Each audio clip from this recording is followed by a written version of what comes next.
In 1877, Cornelius Vanderbilt died as the richest man in America.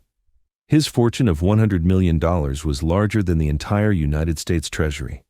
1 out of every $20 in circulation belonged to him. His son, William Henry, doubled that fortune in just 8 years. The Vanderbilts seemed unstoppable. They built mansions that rivaled European palaces. They threw parties that cost more than most Americans would earn in 10 lifetimes.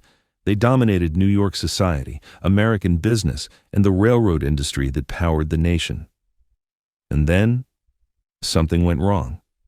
Most people assumed the Gilded Age ended because of the income tax in 1913 or the First World War or the Great Depression. But by the time any of these events occurred, the Vanderbilt fortune had already begun to crumble. Within 3 decades of the Commodore's death, not a single Vanderbilt remained among America's wealthiest families. This is not a story about taxes or economic downturns. This is the story of how the richest family in America engineered their own collapse through spending that defied comprehension, through competition that destroyed rather than built, through daughters who carried fortunes to Europe and never returned, through sons who learned to spend but never to earn. If you think you know how the Gilded Age ended, you might be surprised. The collapse started from within long before any external force intervened. Like this video and subscribe to follow the complete story of how America's greatest fortune vanished. Let us begin with what nobody wants to talk about. Chapter 1, the collapse nobody talks about. When the Commodore died in January 1877, newspapers devoted entire editions to his passing. The man who had built empires in shipping and railroads left behind a fortune that seemed almost impossible to lose, $100 million. At a time when the average American worker earned less than $500 a year, Cornelius Vanderbilt possessed more wealth than the federal government itself. His son, William Henry, inherited the bulk of this fortune and promptly doubled it. By 1885, when William Henry died from a stroke during a business meeting, the Vanderbilt fortune had grown to approximately $200 million. That figure represented roughly $6.5 billion in today's money. William Henry Vanderbilt was at the moment of his death the wealthiest person in the world. So what happened? The conventional explanation points to external forces. The income tax arrived in 1913. World War I disrupted markets. The 1920s brought speculation and excess, followed by the devastating crash of 1929.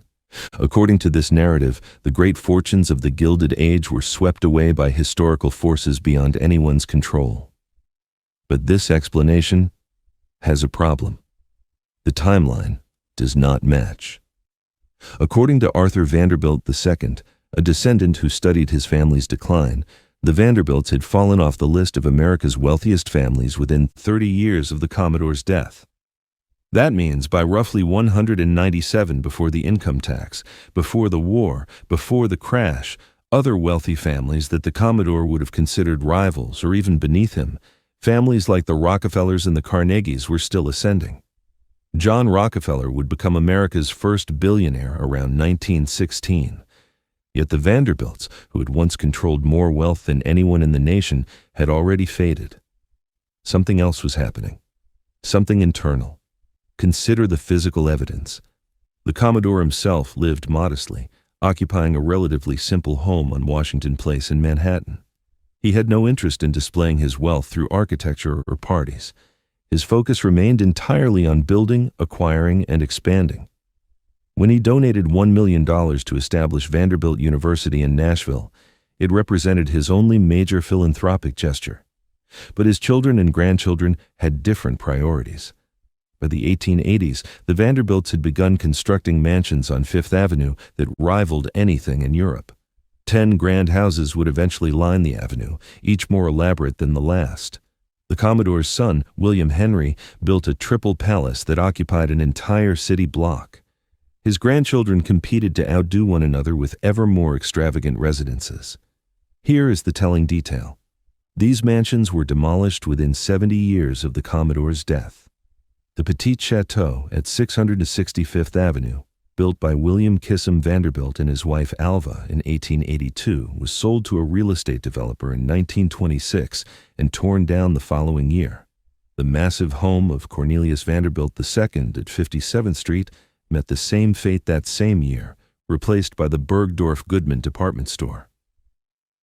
The Triple Palace survived until the 1940s before giving way to commercial development. These were not houses seized by creditors or destroyed by fire. The family simply could not afford to keep them. While the Vanderbilts were building palaces, other tycoons were building something different. John Rockefeller, who founded Standard Oil in 1870, took a fundamentally different approach to wealth. He lived relatively modestly. He reinvested profits systematically. Most importantly, he established family trusts and governance structures designed to preserve wealth across generations. The Rockefellers remain wealthy today, more than a century later. The family's collective fortune reportedly exceeds $10 billion, spread among roughly 200 descendants. They created foundations, established investment offices, and built institutional structures that outlasted any individual. The Vanderbilts built houses. This is not to say the Rockefellers were superior people or made morally better choices, but they understood something the Vanderbilts did not. Wealth that consumes itself cannot survive. By 1973, when approximately 120 Vanderbilt descendants gathered at Vanderbilt University for a family reunion, contemporary accounts suggest that few, if any, among them could claim significant wealth. The Commodore's fortune, once the largest in America, had effectively vanished in less than a century. The causes of this collapse were multiple and interconnected. The Commodore himself bears significant responsibility. He built an empire, but never built the people who would inherit it. His sons received criticism rather than education. In 1877, Cornelius Vanderbilt died as the richest man in America. His fortune of $100 million was larger than the entire United States Treasury. 1 out of every $20 in circulation belonged to him. His son, William Henry, doubled that fortune in just 8 years. The Vanderbilts seemed unstoppable. They built mansions that rivaled European palaces. They threw parties that cost more than most Americans would earn in 10 lifetimes. They dominated New York society, American business, and the railroad industry that powered the nation. And then, something went wrong. Most people assumed the Gilded Age ended because of the income tax in 1913 or the First World War or the Great Depression. But by the time any of these events occurred, the Vanderbilt fortune had already begun to crumble. Within 3 decades of the Commodore's death, not a single Vanderbilt remained among America's wealthiest families. This is not a story about taxes or economic downturns. This is the story of how the richest family in America engineered their own collapse through spending that defied comprehension, through competition that destroyed rather than built, through daughters who carried fortunes to Europe and never returned, through sons who learned to spend but never to earn. If you think you know how the Gilded Age ended, you might be surprised. The collapse started from within long before any external force intervened. Like this video and subscribe to follow the complete story of how America's greatest fortune vanished. Let us begin with what nobody wants to talk about. Chapter 1, The Collapse Nobody Talks About. When the Commodore died in January 1877, newspapers devoted entire editions to his passing. The man who had built empires in shipping and railroads left behind a fortune that seemed almost impossible to lose, $100 million. At a time when the average American worker earned less than $500 a year, Cornelius Vanderbilt possessed more wealth than the federal government itself. His son, William Henry, inherited the bulk of this fortune and promptly doubled it. By 1885, when William Henry died from a stroke during a business meeting, the Vanderbilt fortune had grown to approximately $200 million. That figure represented roughly $6.5 billion in today's money.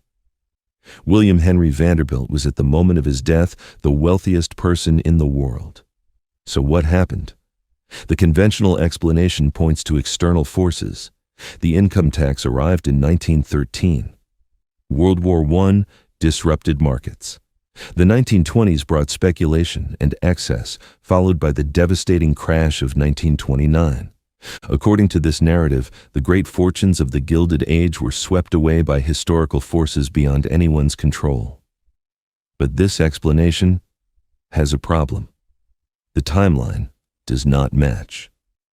According to Arthur Vanderbilt II, a descendant who studied his family's decline, the Vanderbilts had fallen off the list of America's wealthiest families within 30 years of the Commodore's death. That means by roughly 197 before the income tax, before the war, before the crash, other wealthy families that the Commodore would have considered rivals or even beneath him, families like the Rockefellers and the Carnegies, were still ascending. John Rockefeller would become America's first billionaire around 1916. Yet the Vanderbilts, who had once controlled more wealth than anyone in the nation, had already faded. Something else was happening. Something internal. Consider the physical evidence. The Commodore himself lived modestly, occupying a relatively simple home on Washington Place in Manhattan. He had no interest in displaying his wealth through architecture or parties. His focus remained entirely on building, acquiring, and expanding. When he donated $1 million to establish Vanderbilt University in Nashville, it represented his only major philanthropic gesture. But his children and grandchildren had different priorities. By the 1880s, the Vanderbilts had begun constructing mansions on Fifth Avenue that rivaled anything in Europe. 10 grand houses would eventually line the avenue, each more elaborate than the last. The Commodore's son, William Henry, built a triple palace that occupied an entire city block. His grandchildren competed to outdo one another with ever more extravagant residences. Here is the telling detail. These mansions were demolished within 70 years of the Commodore's death. The Petit Chateau at 665th Avenue, built by William Kissam Vanderbilt and his wife Alva in 1882, was sold to a real estate developer in 1926 and torn down the following year. The massive home of Cornelius Vanderbilt II at 57th Street met the same fate that same year, replaced by the Bergdorf Goodman department store. The Triple Palace survived until the 1940s before giving way to commercial development. These were not houses seized by creditors or destroyed by fire. The family simply could not afford to keep them. While the Vanderbilts were building palaces, other tycoons were building something different. John Rockefeller, who founded Standard Oil in 1870, took a fundamentally different approach to wealth. He lived relatively modestly. He reinvested profits systematically. Most importantly, he established family trusts and governance structures designed to preserve wealth across generations. The Rockefellers remain wealthy today, more than a century later. The family's collective fortune reportedly exceeds $10 billion, spread among roughly 200 descendants. They created foundations, established investment offices, and built institutional structures that outlasted any individual. The Vanderbilts built houses. This is not to say the Rockefellers were superior people or made morally better choices, but they understood something the Vanderbilts did not. Wealth that consumes itself cannot survive. By 1973, when approximately 120 Vanderbilt descendants gathered at Vanderbilt University for a family reunion, contemporary accounts suggest that few, if any, among them could claim significant wealth. The Commodore's fortune, once the largest in America, had effectively vanished in less than a century. The causes of this collapse were multiple and interconnected. The Commodore himself bears significant responsibility. He built an empire, but never built the people who would inherit it. His sons received criticism rather than education. His daughters were considered irrelevant once they married and changed their names. The business knowledge accumulated over decades died with him. But there were also choices made by those who came after, choices about houses and parties, choices about sons and daughters, choices about who to marry and what to value. In the chapters ahead, we will examine each of these factors. We will see how the Vanderbilts competed themselves into ruin through mansion building that served no practical purpose. We will follow the daughters who carried enormous dowries to European aristocrats who needed American cash. We will meet the heirs who squandered fortunes on horses and gambling. Most importantly, we will discover how the very system the Vanderbilts built to display their prominence became the engine of their destruction. Chapter 2. The Commodore's Fatal Mistake. The Commodore built two empires, first in steamships, then in railroads. He crushed competitors, manipulated markets, and accumulated more money than any American before him. But he failed completely at the one task that would have secured his legacy. He never taught his children how to handle wealth. Cornelius Vanderbilt had 13 children with his first wife, Sophia. Of these, only 2 were sons who survived to adulthood. William Henry, the eldest, and Cornelius Jeremiah, born 9 years later. The patriarch treated both with contempt. William Henry was a quiet, sickly child who showed little of his father's ferocious ambition. The old man called him a blockhead, a blatherskite, names that William carried into adulthood, never quite believing he deserved respect. When William chose to marry Maria Louisa Kissam, the daughter of a poor Brooklyn minister, his father was furious. He considered the match beneath the family and banished his son to a 70-acre farm on Staten Island. The exile was meant as punishment. William was expected to fail, confirming the low opinion his father held. Instead, he transformed the rocky farmland into a profitable operation. He worked the soil himself. He learned to manage accounts, negotiate with suppliers, and turn a profit from difficult circumstances. For over a decade, William proved himself on that Staten Island farm, while his father built railroad empires without him. The younger son, Cornelius Jeremiah, faced an even harder fate. At 18, he began suffering from epilepsy. The Commodore, who saw any weakness as moral failure, interpreted the seizures as proof of mental instability. He would reportedly tell friends that his son had a cog out, that he would give a $100 if the boy had never been named Cornelius. When the younger son tried to make his own way to California during this gold rush, he ran out of money and charged his expenses to his father. The patriarch responded by having his own child arrested and committed to the Bloomingdale Insane Asylum. The asylum records noted the form of mental disorder as dementia, supported by father. This was not an isolated incident. The Commodore had previously committed his own wife, Sophia, to the same institution when she refused to move from Staten Island to Manhattan. He saw confinement not as treatment, but as punishment for disobedience. After his release, Cornelius Jeremiah drifted through various occupations: law clerk, leather merchant, farmer, revenue agent. Nothing held his interest or earned approval. He developed gambling habits and reportedly borrowed money against the family name without paying it back. His father eventually bought him a fruit farm in Connecticut, hoping never to see him again. The contrast between the Commodore's business genius and his parenting became starkly apparent in his will. When he died in 1877, he left the vast majority of his estate to William Henry. His 8 daughters each received $200,000, a tiny fraction of the total. Cornelius Jeremiah received $300,000 with the explicit understanding that he could not be trusted with more. The excluded children sued. The trial dragged on for over a year and drew national press attention. William eventually settled with his siblings, paying each sister an additional $500,000. But the damage to family relationships proved permanent. Cornelius Jeremiah contested the will alongside 2 of his sisters. He lost.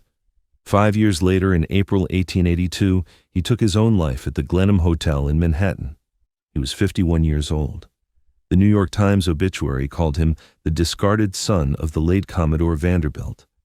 What the old man never understood was that his own behavior created the failures he despised. William Henry succeeded not because of his father's guidance, but despite the constant belittling. The lessons William learned came from exile on a Staten Island farm, not from any instruction in business or wealth management. A turning point came in 1860 when father and son took a voyage together to Europe aboard the steamship Vanderbilt. Something happened between New York and Naples. The words they exchanged remain unknown, but when they returned, the Commodore finally acknowledged his eldest son's abilities and began involving him in the family business. By then, William Henry was nearly 40 years old. He had spent 2 decades proving himself while his father refused to see. The stubbornness had cost the family precious time that could have been spent preparing the next generation for the responsibilities ahead. Even William's late redemption came with limitations. He learned railroads and business strategy, but he never learned how to teach his own children. The pattern would repeat. William Henry's sons would inherit vast sums but little understanding of how to preserve them. The Commodore's treatment of his sons created a template that would echo through generations. William Henry learned business through exile and necessity, not through mentorship. When he finally gained approval, he was already middle-aged. He had spent his formative years proving himself worthy rather than learning how to guide those who would come after him.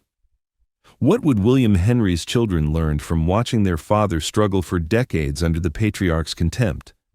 They learned that money came through inheritance, not effort. They learned that the family business was a source of anxiety, not opportunity. and they learned that Vanderbilt wealth existed to be displayed, not preserved. The mansions that would soon line Fifth Avenue were the physical expression of these lessons. Chapter 3. The Mansion Wars. The Commodore built railroads, his children built houses, and in doing so, they transformed inherited wealth into limestone and marble that would consume millions without generating a single dollar in return. The competition began almost immediately after William Henry's death in 1885. His estate, divided among his widow and 8 children, provided each heir with sums that would have seemed inexhaustible to any reasonable person. His eldest sons, Cornelius II and William Kissam, each inherited roughly $50 million. Their sisters received between $5 and $10 million each. Any sensible family might have invested these fortunes conservatively and lived comfortably for generations. The Vanderbilts chose a different path. They would spend their way to social prominence, and the battlefield would be Fifth Avenue. William Kissam and his wife Alva fired the first shot. In 1878, they commissioned architect Richard Morris Hunt to design a residence at 660 Fifth Avenue. Hunt had trained at the prestigious École des Beaux-Arts in Paris, the first American to do so. He brought European sophistication to American clients who desperately wanted it. Alva collaborated with Hunt obsessively for 4 years. She saw herself not as a client but as a creative partner.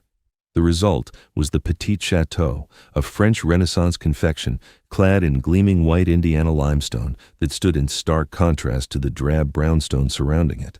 The project employed over 40 artisans for the stonework alone.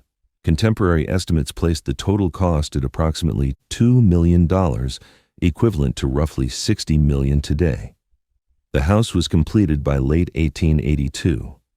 Alva had achieved exactly what she intended. Every wealthy family in New York now knew that the Vanderbilts had arrived and that they possessed both the resources and the taste to build something magnificent. Across the street, William Henry had been watching. He hired architects John B. Snook and Charles Atwood to construct what the press would call the Triple Palace at 640 Fifth Avenue. This massive brownstone complex stretched along the avenue, housing William Henry and 2 married daughters under connected roofs. More than 600 laborers worked on the project, which cost approximately $2 million. But these were merely opening moves.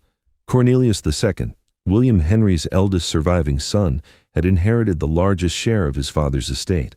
He also inherited a sense of obligation. As the senior male Vanderbilt of his generation, he believed it was his duty to maintain the family's position at the very pinnacle of American society. His wife Alice shared this conviction with even greater intensity. She reportedly invented a coat of arms for the family and had it carved into the stone entryway of their new home. In 1883, Cornelius commissioned George B. Post to design a residence where Fifth Avenue met 57th Street. The original structure was impressive enough, a red brick and limestone townhouse that announced serious money.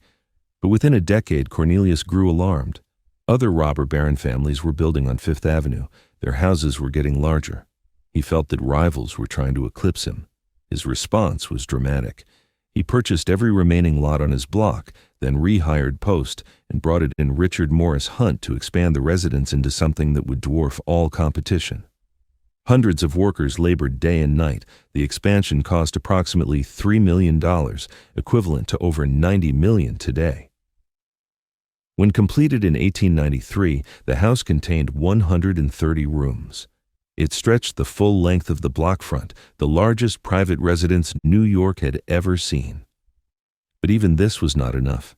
In Newport, Rhode Island, the summer colony where wealthy New Yorkers escaped the heat, another front opened in the Mansion Wars. William Kissam and Alva had commissioned Hunt to build Marble House, a Beaux-Arts palace that cost $11 million. $7 million of that sum went to marble alone. Marble House was completed in 1892. That same year, a fire destroyed the wooden summer cottage that Cornelius and Alice owned on nearby Ochre Point. Here was an opportunity.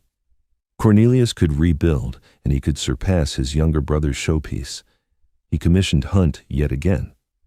This time the architect created the Breakers, an Italian Renaissance palazzo of 70 rooms overlooking the Atlantic Ocean. The structure used steel trusses and Indiana limestone with no wooden framing anywhere to prevent another fire. 2,000 workers labored in shifts around the clock to complete the project in just 2 years. The cost exceeded $7 million, equivalent to somewhere between $150 and $220 a million today. The Breakers was 3 times the size of the White House. Hunt considered it his masterpiece. He died in Newport in 1895 while supervising the finishing touches. Consider what the family had spent in just over a decade.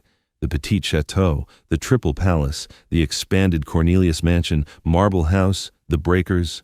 Adding Newport and New York properties together, the 2 brothers and their father had consumed tens of millions of dollars, hundreds of millions in modern terms, on structures that generated no income and required enormous staffs to maintain. The Breakers alone needed 33 indoor servants and 25 groundskeepers. Its boilers consumed 150 tons of coal annually. Property taxes eventually reached $83,000 per year, a sum that would strain even substantial resources. And the 2 brothers were not alone. Other Vanderbilt heirs constructed their own monuments elsewhere in the country. The pattern was always the same. Each property had to exceed what came before. Each house required more elaborate interiors, more imported materials, larger staffs, higher maintenance costs. The family was engaged in a competition with no finish line, spending faster than even their substantial inheritances could sustain. What none of them seemed to recognize was the fundamental absurdity of their situation. They were building palaces designed to last centuries for a social position that required constant reinforcement. European aristocrats inherited castles along with the titles and lands that supported them. The Vanderbilts had only money, and money, unlike land or title, can disappear. The architect Richard Morris Hunt gave them chateaux and palazzos. He could not give them the stable social structures that made such buildings sensible in Europe. In France, a chateau represented generations of accumulated prestige. In America, it represented only the ability to write a very large check. The Vanderbilts had learned to build monuments. They had not learned to ask whether monuments were what they needed. Chapter 4. The Price of Admission. The mansion was finished. Now Alva needed to fill it with the right people. In 1883, New York society operated according to rules as rigid as any European court. At the apex sat Caroline Schermerhorn Astor, a woman who preferred to be called simply Mrs. Astor, as though no other Mrs. Astor could possibly matter. Together with Ward Mallister, a self-appointed arbiter of social taste, she maintained an invisible boundary around acceptable society. Their famous list of 400 supposedly represented every family worth knowing in New York. The number was said to match the capacity of Mrs. Ayer's ballroom. The Vanderbilts were not on the list. Mrs. Astor found railroad money distasteful. The Commodore's rough manners and coarse language were still remembered. His grandson, William Kissam, might be perfectly respectable, but his wife Alva was pushy and calculating in ways that made old money uncomfortable. Mrs. Astor had never called on Alva at her new home, which in the elaborate etiquette of the era meant she did not acknowledge that Alva existed. Alva decided to force the issue. She announced plans for a costume ball to celebrate her new residence. The date would be March 26th, just after Lent, when no other hostess would dare compete. She sent out more than 1,000 invitations. She invited journalists to preview the decorations before the event, ensuring that newspapers would report on the preparations for weeks. Anticipation built across the city. The ball became the only topic of conversation in drawing rooms throughout Manhattan. Every young woman of marriageable age desperately wanted an invitation. According to a story that became legend, Carrie Astor, Mrs. Ayer's youngest daughter, had been practicing a quadrille with her friends for weeks, rehearsing the elaborate group dance they would perform at the ball. One by one, her friends received their invitations. Carrie's never arrived. When the distraught girl asked her mother to investigate, Alva supposedly delivered her calculated response. She could not possibly send an invitation to Mrs. Astor. After all, Mrs. Astor had never called on her. One did not send invitations to strangers. Whether the story is precisely true or not, the outcome is documented. Mrs. Astor ordered her carriage to the new Vanderbilt mansion and left her calling card with the butler. The following day, an invitation arrived at the Astor residence. On the evening of March 26th, carriages began arriving at 10 in the evening. Police struggled to control the crowds that had gathered on Fifth Avenue, straining to glimpse the costumes as guests stepped from their carriages. Nearly 1,200 people streamed through the doors wearing outfits that had consumed months of preparation and fortunes in materials. The host appeared as the Duc d'Eg. Alva herself wore a gown inspired by a painting by the French artist Alexandre Cabanel, presenting herself as a Venetian princess in white and yellow brocade shading from deep orange to pale canary. Gold embroidery covered the blue satin train. Pearls that had supposedly belonged to Catherine the Great stretched across her waist. But Alva did not claim the most memorable costume of the evening. That distinction went to her sister-in-law Alice, wife of Cornelius II. Alice appeared as electric light.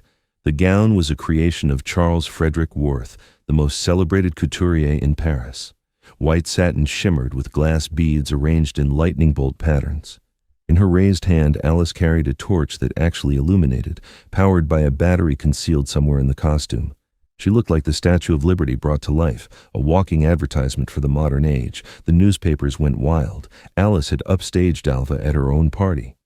The dancing continued until sunrise. Men in powdered wigs stumbled down Fifth Avenue in the morning light, passing children on their way to school. The fantasy world Alva had created dissolved with the dawn, but its effects lingered. Mrs. Disaster reportedly acknowledged afterward that the time had come for the Vanderbilts. Contemporary accounts placed the total cost of the evening at approximately $250,000. This included $65,000 for champagne and catering, $155,000 for costumes, $11,000 for flowers, and $4,000 for hairdressing. In modern terms, the family spent somewhere between $6 and $7 million on a single party. Consider what that money purchased: not land, not investments, not anything that would generate returns or appreciate in value. The Vanderbilts spent $6 million to prove they belonged in rooms where they had not previously been welcome. They bought admission to a social circle that would accept them only because they demonstrated the ability to spend recklessly. This was the lesson the family had learned. Status came from display. Respect came from excess. The way to overcome the stigma of new money was to spend so flamboyantly that old money could not ignore you. The ball worked. Alva achieved everything she intended. The Vanderbilts were now part of society. But the victory came with a hidden cost that no one tallied at the time. The family had established a pattern that would prove impossible to break. Each generation would need to spend more than the last. Each house would need to surpass the previous one. Each party would need to exceed what came before. Mrs. Ayres, 400, maintained their position through restraint and exclusivity. They understood that scarcity created value. The Vanderbilts had forced their way in through abundance, and abundance requires constant replenishment. Wealth came from providing services others would pay for.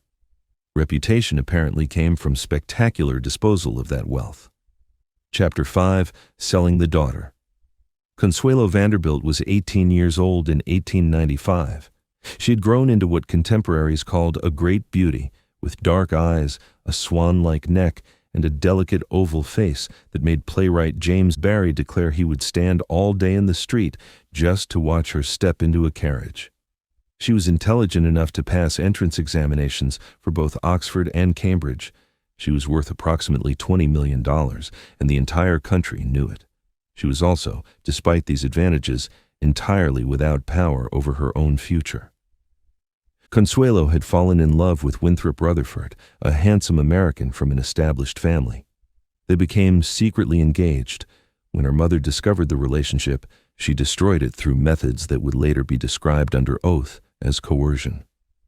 The replacement suitor was Charles Spencer Churchill, the 9th Duke of Marlborough.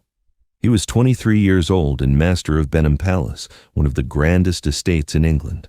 He was also nearly bankrupt. The agricultural depression had devastated his income. The palace required massive investment simply to remain habitable. The Duke needed American money, and he was willing to marry for it. The Duke had a nickname. They called him Sonny, not for his disposition, but for his secondary title, Earl of Sunderland. By most accounts, his personality matched the English weather more than the name suggested. The courtship was brief and functional. The Duke visited Newport in the summer of 1895. He proposed in September. By Consul's account, he approached the matter like a soldier completing an assignment rather than a man in love. He had given up a woman he cared for back in England. This was business. The wedding took place on November 6th at St. Thomas Church on Fifth Avenue. Police struggled to control thousands of onlookers, mostly women, desperate to glimpse the bride. The ceremony was delayed 20 minutes because Consuelo had been weeping so heavily that her face was swollen. She stood at the altar with tears streaming behind her veil. The financial terms were precise. The Duke received $2.5 million in railroad stock, equivalent to more than $90 million today. Consul's father also provided an annual income of $100,000 to each spouse for life. This money would restore Blenheim and maintain the Duke in appropriate style. In exchange, Consuelo received a title. She became the Duchess of Marlborough. The transaction was complete. The term for women like Consuelo was dollar princess. Dozens of American heiresses made similar exchanges during this era, trading fortunes for coronets, funding the renovation of crumbling British estates in return for admission to aristocratic circles. Between 1870 and 1914, more than 100 American women married into the British peerage, bringing an estimated £25 million across the Atlantic. Consul was simply the most prominent example. The marriage delivered exactly what its terms promised and nothing more. The Duke reportedly told Consuelo early on that the only reason he had married her was to save his house. They produced 2 sons, securing the succession, then lived increasingly separate lives. The Duchess threw herself into charitable work and eventually the women's suffrage movement. They separated in 1906 and divorced in 1921. The annulment proceedings years later produced a remarkable document. Consuelo's mother, now remarried and calling herself Alva Belmont, provided testimony to a church investigator. Her statement was blunt. She had forced her daughter to marry the Duke. She had always had absolute power over her daughter. The confession confirmed what everyone had suspected. The wedding had been a sale. The Vanderbilt fortune had purchased a title, and the title had cost a young woman her chance at happiness. Consider what the family had accomplished across 3 generations. The Commodore built an empire through relentless acquisition. His sons spent freely, but at least doubled what he inherited. The grandchildren converted wealth into houses and social position. And now the great grandchildren were being converted into currency themselves, exchanged for aristocratic connections that brought prestige but generated nothing. The Vanderbilt money flowed to Blenheim Palace, where it restored rooms and maintained grounds, and supported a duke who openly resented his American wife. The annual payments continued for decades. The capital never returned. This was not an investment. This was dispersal. Chapter 6. The Arithmetic of Division. Cornelius Vanderbilt II left an estate valued at $73 million when he died in September 1899. His father had left him approximately $70 million in 1885. After 14 years, the number was nearly identical. The houses and the horses in the Newport summers had consumed whatever the investments produced. The terms of his will revealed something more troubling than stagnation. The family was tearing itself apart over money. Cornelius had 7 children. His eldest son, William Henry II, had died of typhoid fever while attending Yale in 1892. His second son, also named Cornelius but called Nye, had committed what his father considered an unforgivable sin. In 1896, Nye had married Grace Graham Wilson, the daughter of a New York banker. His parents objected. The reasons were never made entirely clear, but the Wilson family, though respectable, was not quite at the level the Vanderbilts now considered appropriate. When Neely married anyway, his father altered his will. The distribution was brutal. Alfred Gwynn Vanderbilt III's son received approximately $37 million and the gold medal that Congress had awarded to the Commodore in 1864. This heirloom had come to symbolize leadership of the family. Whoever held it was understood to be the Vanderbilt patriarch. Nye received $1.5 million. His sisters Gertrude and Gladys each received more than $7 million. His brother Reginald received the same. The disparity was so extreme that Alfred, apparently embarrassed, gave Nye $6 million from his own share. But the message had been delivered. Marry without approval and you would be cast out. The punishment solved nothing. The fortune was still divided. $73 million became 7 separate inheritances, each smaller than the whole, each subject to the spending habits of its new owner. Alfred Gwynne Vanderbilt, the principal heir, the man who held the Congressional Medal, boarded the RMS Lusitania on May 1, 1915, bound for Liverpool on business. 6 days later, a German torpedo struck the ship off the coast of Ireland. By multiple accounts, Alfred helped other passengers into lifeboats and gave his own life jacket to a woman with a child. His body was never recovered. He was 37 years old. His fortune passed to his sons, divided again. Reginald Clayule Vanderbilt, the youngest brother, had different problems. He drank heavily and gambled compulsively. The horse track consumed substantial sums. He died in 1925 at 45, leaving behind a young daughter named Gloria and an estate far smaller than it should have been. Gloria Vanderbilt would later become famous in her own right. Her fame came from reinventing herself as a fashion designer and artist, not from inherited wealth. By the time she came of age, there was little left to inherit. The mathematics were unforgiving. One fortune divided among children produces smaller fortunes. Those smaller fortunes divided again produce smaller ones still. Within 2 generations, the concentrated wealth that had seemed inexhaustible was scattered across dozens of heirs, none of whom possessed enough to maintain what their grandparents had built. The family had constructed houses meant to last centuries. They had made no provision for the simple reality that wealth divided is wealth diminished. Chapter 7. What Remains? Gloria Vanderbilt died in June 2019 at the age of 95. She was the last person to carry the Vanderbilt name as a direct descendant of the Commodore. Her son was at her bedside. That son was Anderson Cooper, the CNN journalist. He had grown up in Manhattan, attended Yale, built a career entirely on his own work. When asked about his family's history, he described the effect of inherited wealth as corrosive, cancerous even. He told interviewers that his mother had made clear there would be no trust fund waiting for him, and he was grateful for it. Inherited money, Cooper said, is an initiative sucker, a curse, who has inherited a lot of money and gone on to do things in their own life. The question answered itself. The Vanderbilt story provided the evidence. Gloria herself had understood this. Though she inherited money as a child, she spent her adult life building something of her own. She became a fashion designer, an artist, an author. The genes that bore her name in the 1970s and 80s generated more income than any trust fund. She made herself into something other than an AIs. Her net worth at death was reportedly around $10 million, a comfortable sum, but a rounding error compared to what her great-great-grandfather had accumulated. The largest fortune of the Gilded Age had become over 5 generations a modest estate. Cooper wrote a book about his ancestors in 2021. He called it Vanderbilt, The Rise and Fall of an American Dynasty.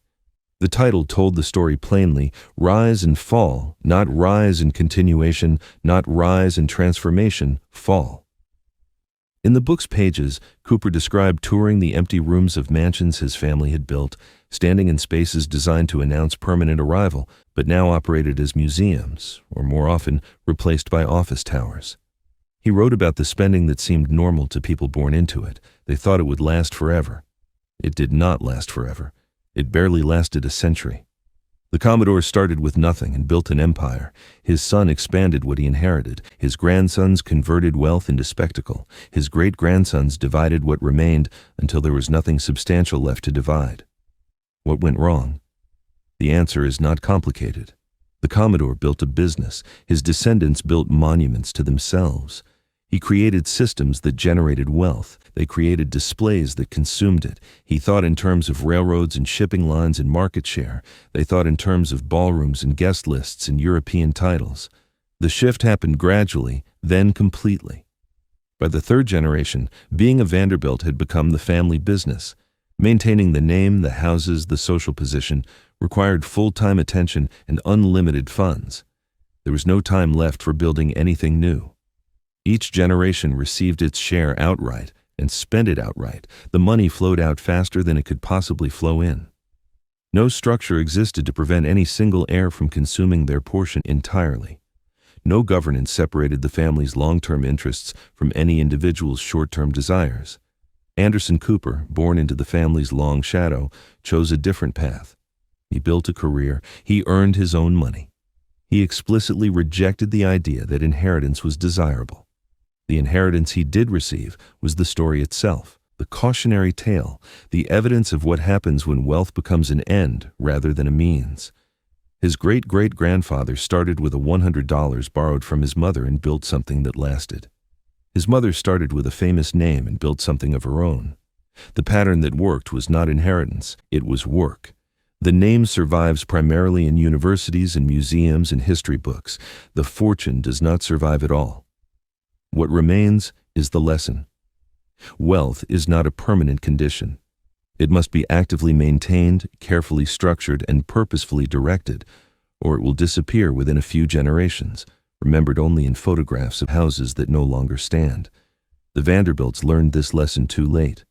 Perhaps others can learn it from them. Chapter 8. The Heirs Who Squandered Everything. Cornelius Vanderbilt II left behind $73 million when he died in 1899. The distribution of that money would shatter the family. His eldest surviving son, Cornelius III, had committed what his father considered an unforgivable offense 3 years earlier. He had married Grace Graham Wilson, the daughter of a New York banker, without parental approval. The family considered the Wilsons respectable, but not quite suitable. When Neely married anyway, his father suffered a stroke the same day. Whether cause and effect or coincidence, the patriarch drew the obvious conclusion. He changed the terms of his inheritance. Alfred Gwynn Vanderbilt, the third son, received approximately $37 million and the Congressional Gold Medal that had been awarded to the Commodore in 1864. This heirloom had come to symbolize leadership of the family. Whoever held it was understood to be the Vanderbilt patriarch. Nye received $1.5 million. His sisters, Gertrude and Gladys, each received more than $7 million. His brother, Reginald, received the same. Alfred, apparently embarrassed by the disparity, gave his brother $6 million from his own share, but the damage extended beyond money. The family had demonstrated that it valued obedience over loyalty. Alfred seemed positioned to lead the Vanderbilts into the new century. He was handsome, athletic, passionate about horses and the gentleman's sport of coaching. He inherited wealth and social standing. He did not inherit any particular talent for building either. His first marriage ended in divorce in 1908. The settlement cost $10 million. He remarried and continued his expensive pursuits. When war erupted in Europe, he booked passage to England on business. The ship was the RMS Lusitania. On May 7, 1915, a German torpedo struck the vessel off the coast of Ireland. Alfred helped other passengers into lifeboats. He gave his life jacket to a woman holding a child. When the ship went down, he went with it. His body was never recovered. He was 37 years old. His fortune passed to his sons, divided again. Reginald Clayule Vanderbilt, the youngest brother, made Alfred's spending look restrained. On the night of his 21st birthday, celebrating his inheritance of approximately $15 million, he lost $70,000 at the gambling table. It was an announcement of intent. His interests were horses and alcohol. He frequented racetracks where he lost substantial sums. He drank brandy milk punches with a dedication that alarmed his doctors.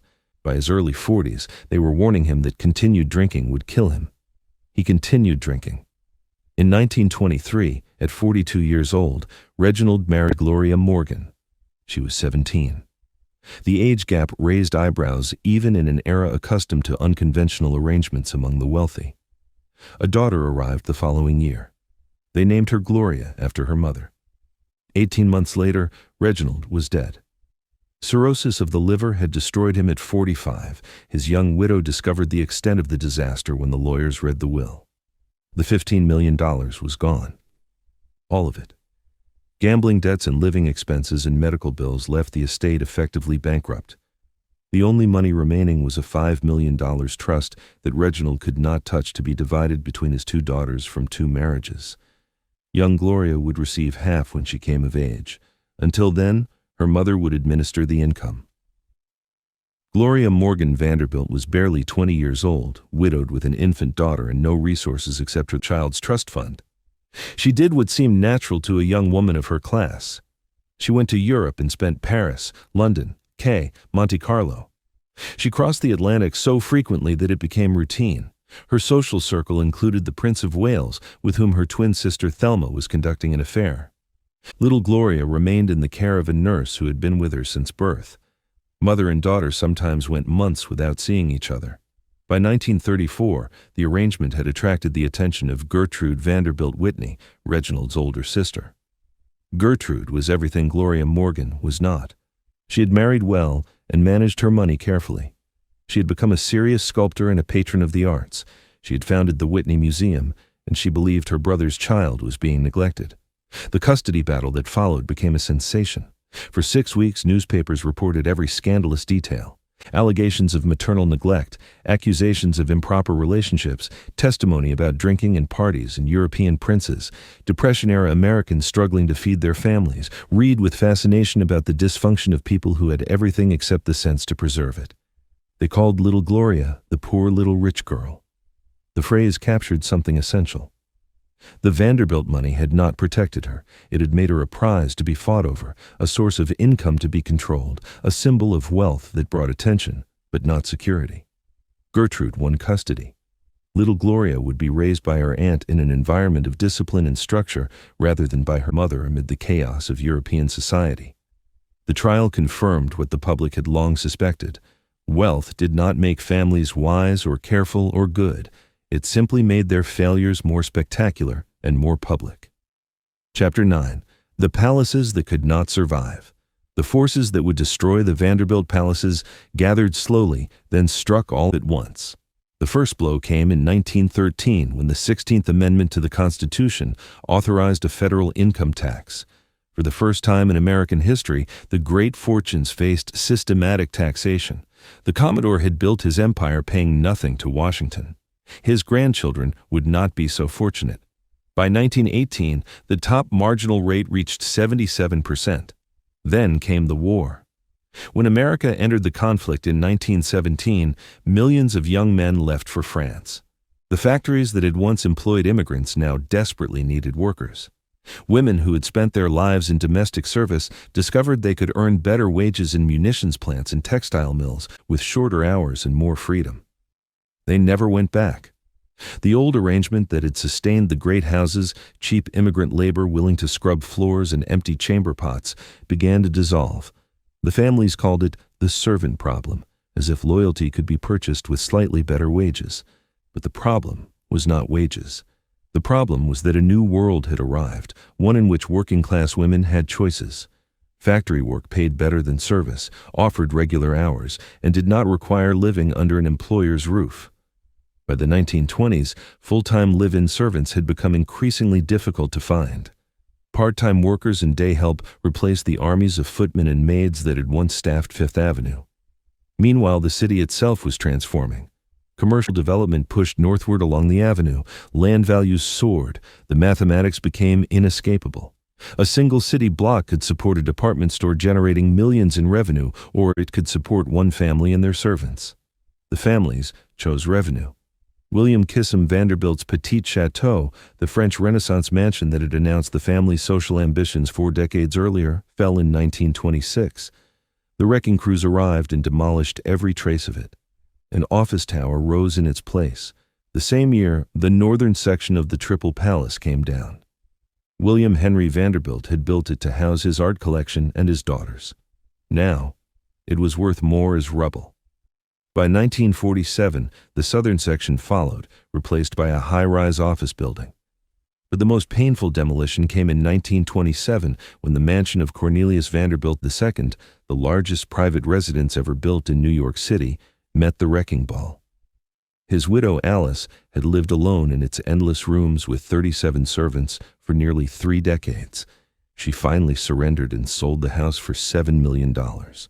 A week before demolition, she opened the doors one last time, charging admission for charity. Thousands of ordinary New Yorkers lined up to see how the other half had lived. They wandered through the 5-story entrance hall, the 2-story ballroom, the Moorish smoking room. Then they left, and the building came down. Bergdorf Goodman, the luxury department store, rose where the mansion had stood. The transformation was complete. Where one family had once displayed its wealth, thousands of customers now purchased goods. The private palace had become a public marketplace. The gates that had once guarded the entrance were salvaged and installed in Central Park, where they remain today. The massive fireplace went to the Metropolitan Museum of Art. fragments of a vanished world preserved in public institutions because no private family could afford to maintain them. One by one, the Fifth Avenue mansions fell. The Ayers, the Fricks, the Huntingtons, all sold or demolished. By the 1950s, not a single Vanderbilt mansion remained on Millionaires' Row. The avenue that had announced their supremacy now announced their obsolescence. The palaces had been built to last forever. They survived barely 40 years. Chapter 10. The Last Vanderbilt. She was 10 years old when the newspapers turned her into a symbol. The custody battle that would define her childhood had made her famous for all the wrong reasons. A little girl with a fortune and no one fit to raise her. By the time Gloria Vanderbilt came into her trust fund at 21, she had already learned the central lesson of her family's history. Money could buy everything except happiness, stability, or love. What happened next should have been predictable. The pattern had repeated for 4 generations. Vanderbilt heirs inherited fortunes, spent them recklessly, and died having contributed nothing. Gloria had every reason to follow the same path. Instead, she built something. In 1976, she partnered with fashion manufacturer Miani to create a line of designer jeans. The concept seems obvious now, but at the time, no one had thought to put a famous name on denim. Gloria's jeans were different, tighter, more flattering, designed specifically for women's bodies rather than adapted from men's styles. Her signature was embroidered on the back pocket. A small golden swan marked the front. The first television commercial aired in 1978. By the end of that day, every pair the company had manufactured, 150,000 of them, had sold out. Within 2 years, the brand was generating over $200 million in annual sales. Gloria Vanderbilt had done what no Vanderbilt since the Commodore himself had managed. She had created wealth rather than merely spending it. She told the New York Times in 1985, "I'm not knocking inherited money, but the money I've made has a reality to me that inherited money doesn't have." As the Billie Holiday song goes, Mama may have and Papa may have, but God bless the child that's got his own. The irony was exquisite. The great-great-granddaughter of the man who had built America's railroad empire had found her fortune in blue jeans. The family that had spent decades building palaces to prove their worth now had their names stitched onto the backsides of working women across America. The Vanderbilts had finally become democratic. But even Gloria could not entirely escape the family curse. Financial troubles, lawsuits, and untrustworthy advisors eventually consumed much of what she had built. By the time she died in 2019 at 95, the fortune that newspapers had once estimated at $200 million had dwindled to approximately $1.5 million. Her son, Anderson Cooper, inherited almost all of it, a sum that represented less than a month of his CNN salary. Cooper had made his own fortune the hard way. After graduating from Yale, he talked his way into war zones with a borrowed camera, selling footage to anyone who would buy it. He covered famines in Africa and conflicts in Bosnia. Eventually, CNN hired him. Today, he earns approximately $20 million per year. His net worth exceeds $60 million, entirely self-made. "My mom's made clear to me that there's no trust fund," Cooper told Howard Stern in 2014. "There's none of that, and I don't believe in inheriting money. I think it's an initiative, sucker. I think it's a curse." He has said he does not intend to leave substantial inheritances to his own children. They will have their college paid for. After that, they are on their own. The wheel has turned completely. The Commodore built a fortune of $200 million, the equivalent of hundreds of billions today, and left it to his descendants, expecting them to multiply it forever. Within 4 generations, his great-grandchildren were bankrupt, or nearly so. The mansions were demolished. The railroad was sold. The name that once commanded Fifth Avenue became a brand on discount jeans. But perhaps this is not a tragedy. Perhaps this is exactly what the Commodore would have wanted. He was, after all, a self-made man. He despised his sons precisely because they had not earned what they inherited.